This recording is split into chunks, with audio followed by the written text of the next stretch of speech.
দেশের বাইরে আমার কোনো ঠিকানা নেই, এটাই হলো আমার ঠিকানা। জুড়িয়ে যায় কথাগুলো শুনে যাবে।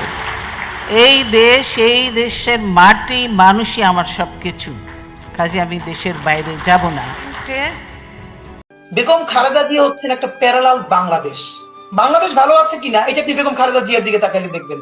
বেগম খালেদা জিয়া যদি হাসে আপনি বুঝবেন বাংলাদেশ হাসে, তার চোখে পানি দেখলে দেখবেন যে বাংলাদেশ কাঁদে। এর মানে এই কথাটা বলতে আমার বিএনপির কর্মী হওয়ার দরকার নাই।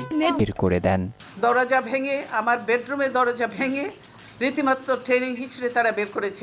এটা সম্পূর্ণ মিথ্যা কথা, বানোয়াট কথা। তারা জবরদস্তি ধাক্কা মেরে আমাকে বাড়ি থেকে বের করেছে। একটু একটু করে গড়ে তোলা 40 বছরের পুরনো স্মৃতি বিজড়িত বাড়ি থেকে বেগম জিয়াকে বের করার জন্য দরজা ভেঙে প্রবেশ করে হাসিনার পোষ্য বাহিনী।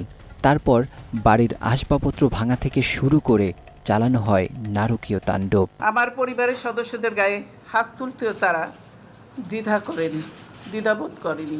আমি এর বিচারের ভার মহান আল্লাহ ও প্রিয় দেশবাসীর উপর ছেড়ে দিলাম। 2010